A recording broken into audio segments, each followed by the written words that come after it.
A year ago now, a YouTuber named Megalag dropped a video that was the culmination of an extended investigation that spanned the course of a very long period of time about a company who has worked very closely in the YouTube ecosystem for years, Honey, who was once the YouTube darling sponsor absolutely everywhere, more common than the cold, and never really had like a bad reputation, but Megalag, through a very extensive investigation, found some shocking, shady things that not a lot of people knew about. And I don't want to just regurgitate everything from that video. I'm sure you probably have already seen it because it was such a huge deal. Even outside of just the YouTube space, it was a really big thing.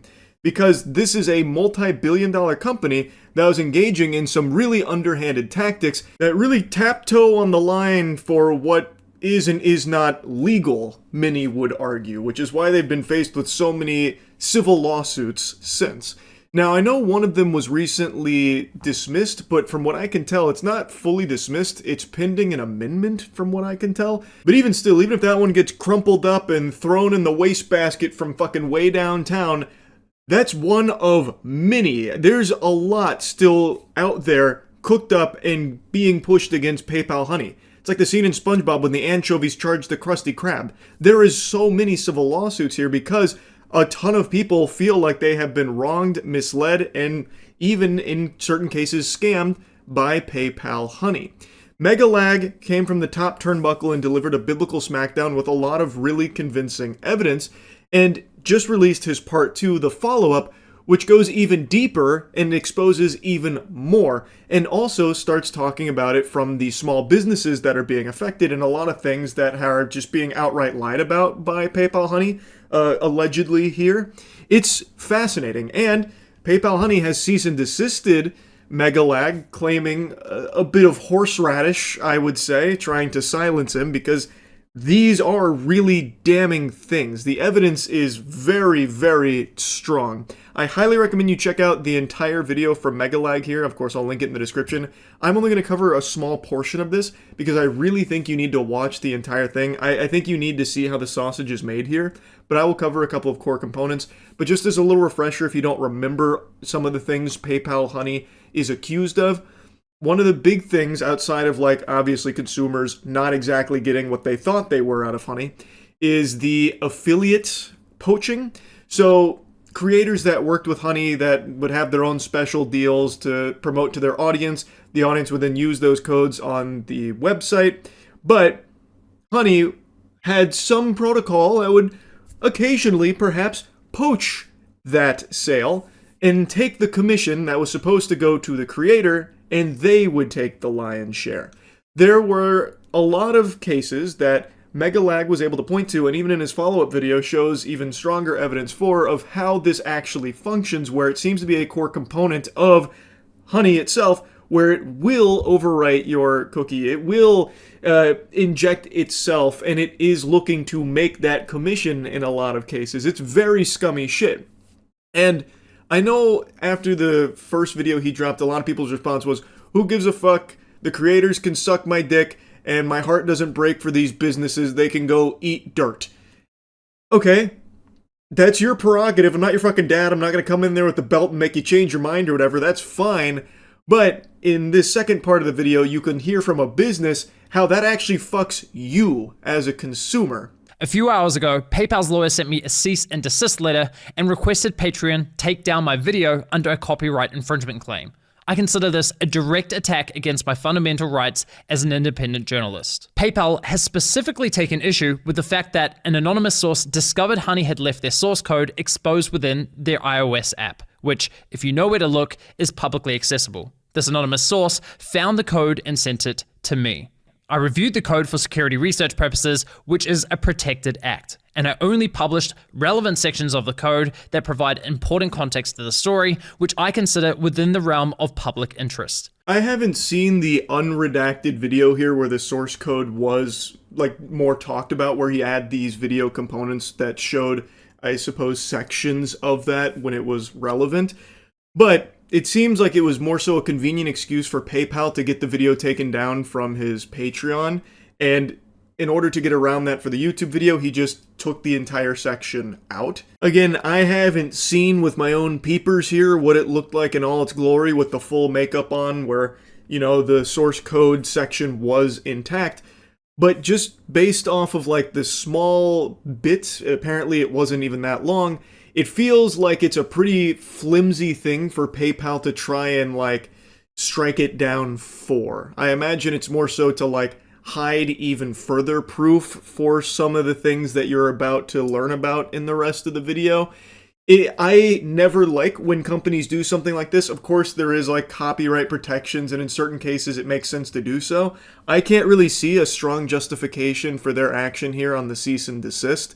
It doesn't really pass the smell test for me here, especially considering it seems like he was very reserved with what was displayed from the source code based on how he speaks about it. But again, I can't say for 100% certain. I just find it hard to believe that PayPal Honey was acting in good faith with the cease and desist. That seems like they're trying to hush him up a bit. Why? Well, you see, besides lying to consumers and stealing from influencers, Honey was also causing serious harm to small businesses. So much so that I believe brands have likely suffered millions of dollars in damages. But that's not all. In this video, you're also going to learn how Honey was collecting and sharing your data, and how they, in my opinion, illegally targeted minors through influencers such as Mr. Beast. Strong accusations, I know, but I have the receipts. And the receipts are pretty convincing. So those are like the main components of this new video. This is an hour-long video almost.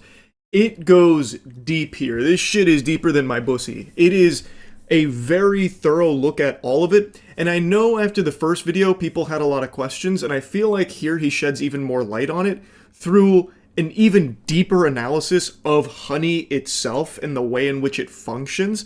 It's not just him working alone. He had people help him with like getting a lot of the data so it can be viewed more easily and more accessible. So that way he doesn't have to make any like leaping conclusions or anything. He doesn't have to just like start trying to fill in the blanks off of, you know, just fucking hunch, like intuition. He's able to look at these things much closer in order to draw much stronger analysis from it. It really is quite the deep dive, and like I said, I don't want to like show just a ton of his video. I would really like you to go watch it yourself, because I think it is eye-opening stuff. I want to focus on just a couple of things here that I know a lot of people debated after the first video about like, well, why should anyone that's not a creator or a fucking business owner care? Who gives a shit? Call the wambulance. I think that one of the business owners that Megalag had in this video giving his piece explains why this is a big deal, why it is bad for not only the small businesses that are not consenting to working with Honey, that are kind of just being forced to without even their knowledge sometimes, why it is bad for them with receipts and email exchange with PayPal Honey directly, why it has been a nightmare for them, and why it is also bad for you. You also get the business end of this penis. Even if you're not a Honey user, if you're watching this be like, well, I don't care, I don't use Honey anyway, well, it still affects you. And it's a very simple reason how and why.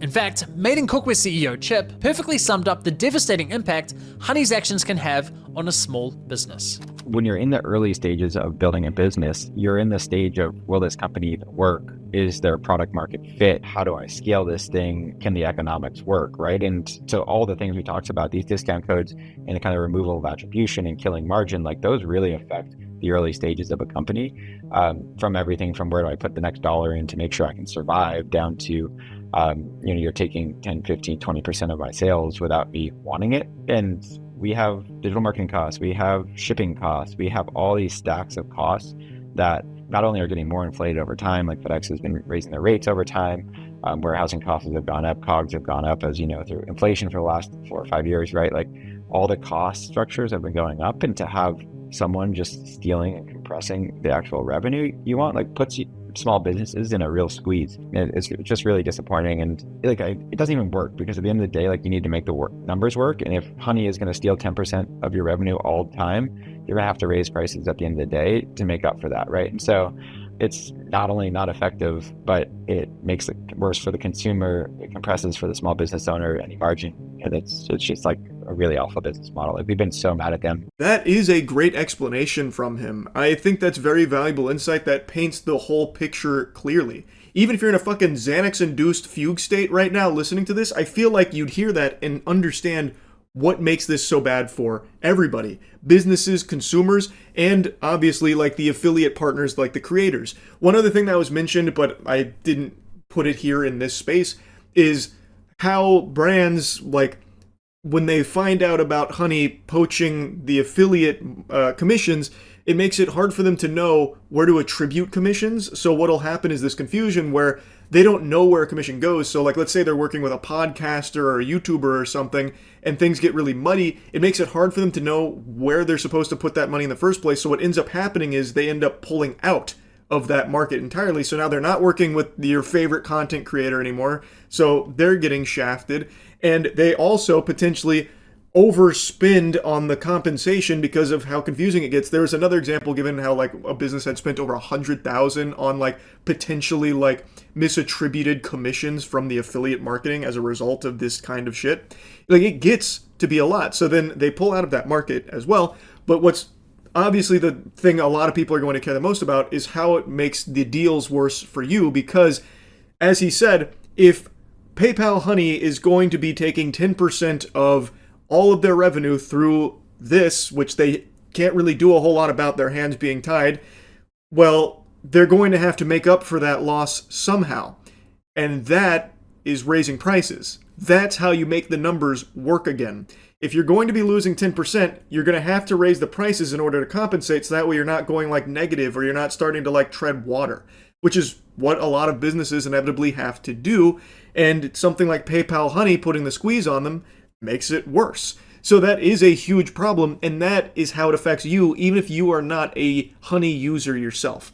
It is a bad deal for everybody involved here, except Honey. But what's a good deal for everybody is the Starforge Christmas sale. It's live now. Click the link in the description if you're looking to upgrade your PC. Best PCs in the universe. Chip was kind enough to share his email exchanges with Honey from 2020. And you need to see it because holy shit. Hi, I am the CEO of Meeting Cookware. Please remove us from your app. You've scraped a private friends and family code from our checkout and put it on the platform for others to use. We've lost a bunch of revenue. 4 days later, Honey responds with, "Hi Chip, thanks for reaching out. Honey supports over 40,000 stores online, and we always prioritize protecting the Honey experience for users by supporting available stores and displaying available codes.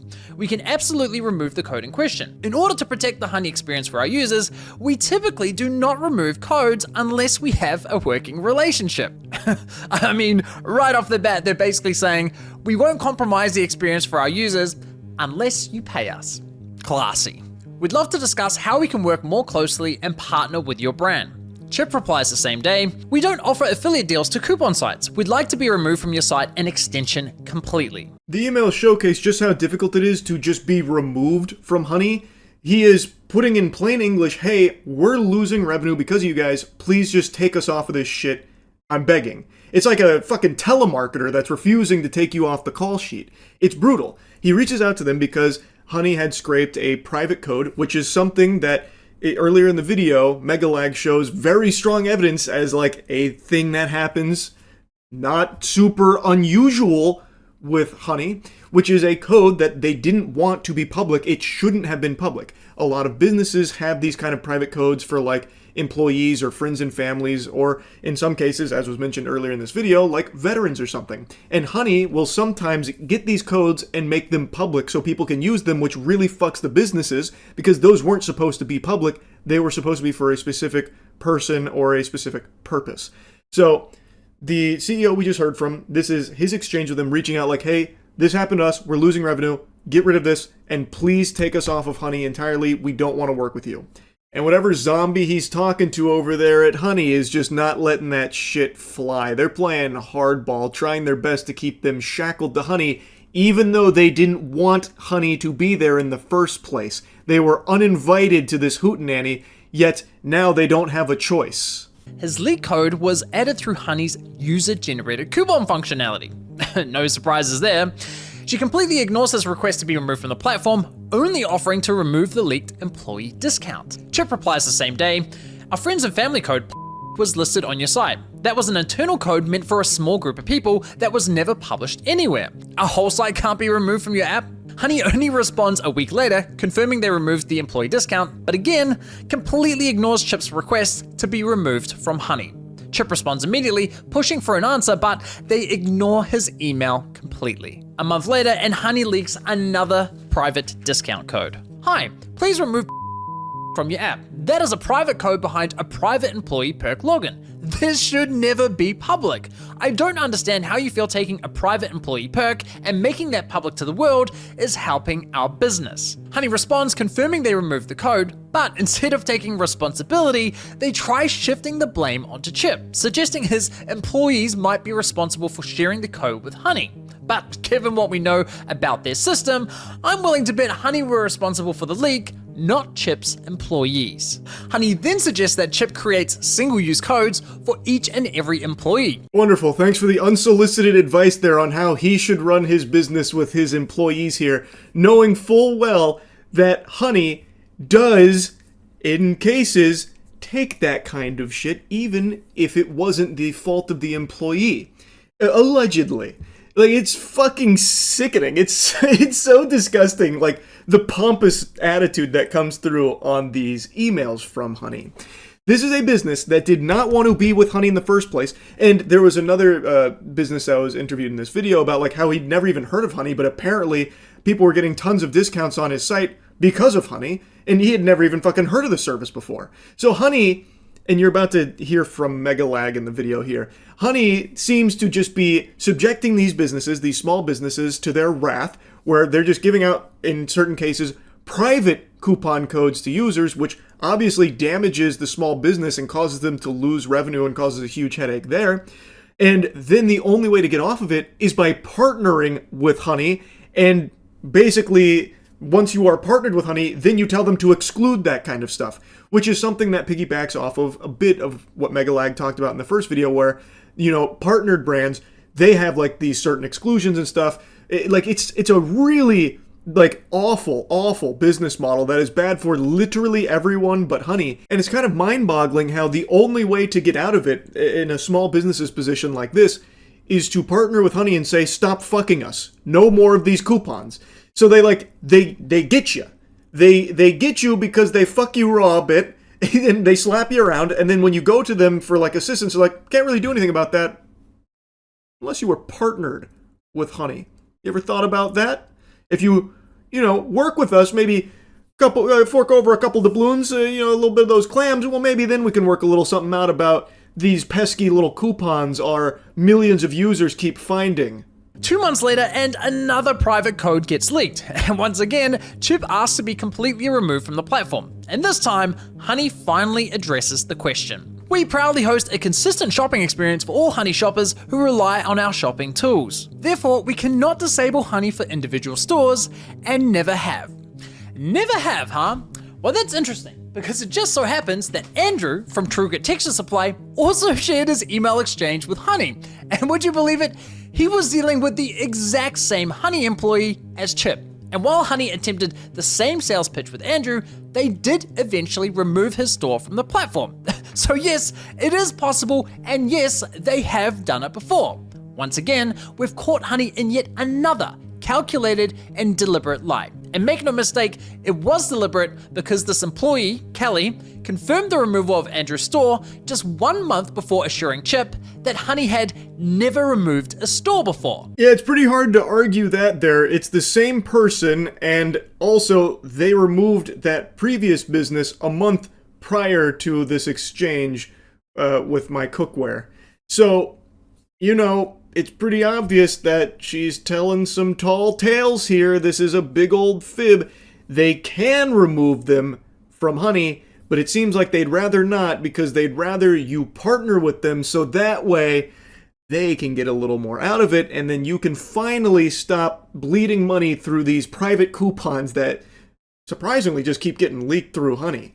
It's so fucked up. Like, it really is like a crazy rabbit hole here. When merchants discover their codes have leaked and then they want to clamp down on that, they go to these coupon extensions and plea and request to have their codes removed. And 9 times out of 10, the response is join our affiliate program and you'll have more granular control over that. And so I think merchants tend to feel a little bit as though they're being blackmailed or extorted, because you join the affiliate program and then you have to pay that coupon extension company every time somebody uses a code. And you're doing that in order to have them not share your codes.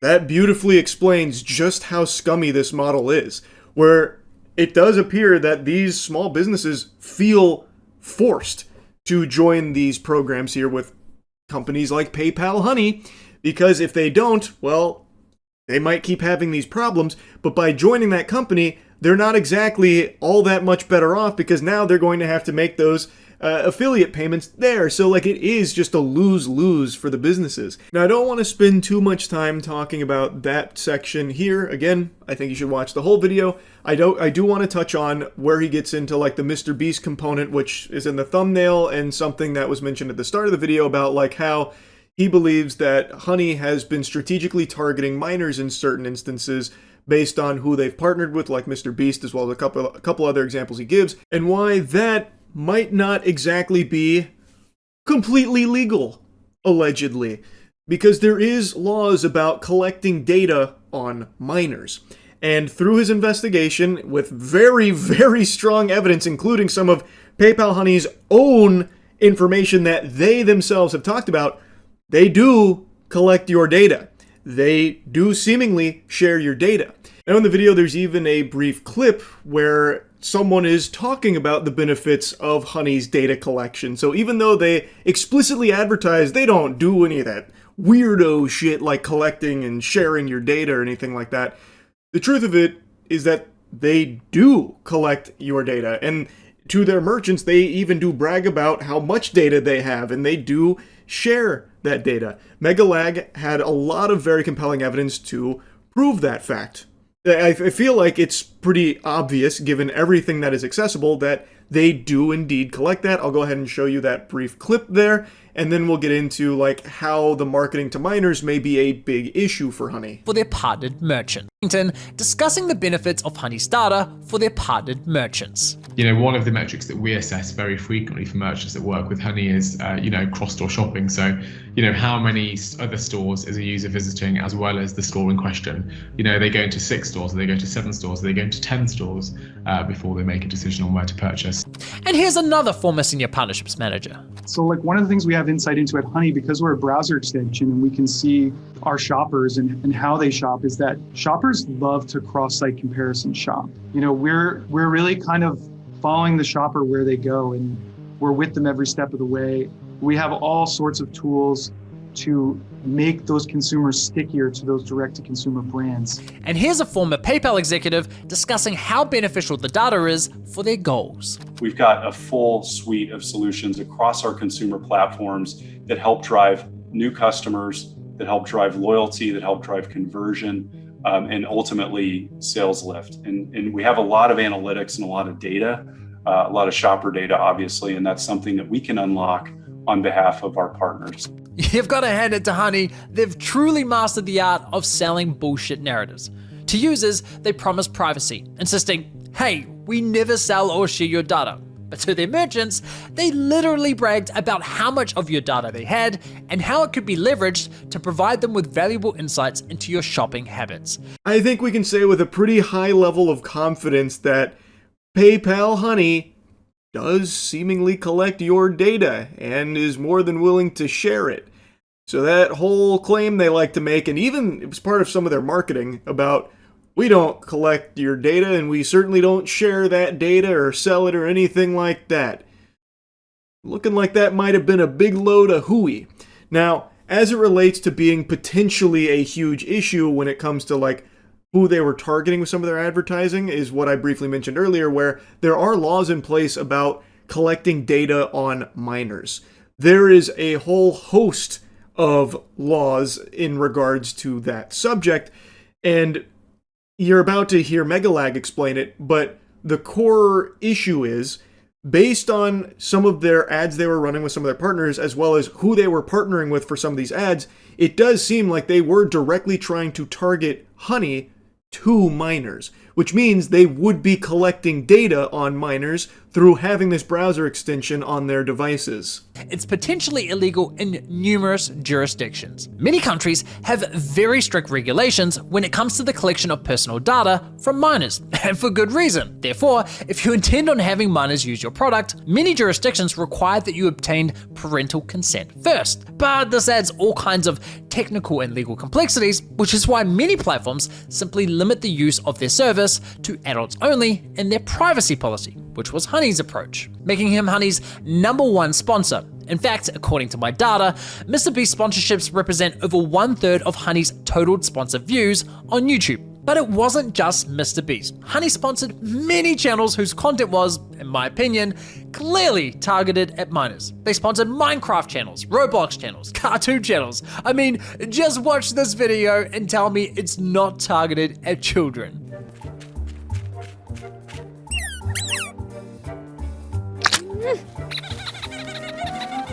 This video is sponsored by Honey. I trimmed it down a bit. He goes on to say, like, if they weren't looking to get minors to install Honey, why would they sponsor someone like MrBeast or these other channels that he gives a quick snippet of, like Roblox, Minecraft, and then that skit? And he's right. The main demographic of MrBeast, it is children. I'm pretty sure that's like an objectively true statement based on data.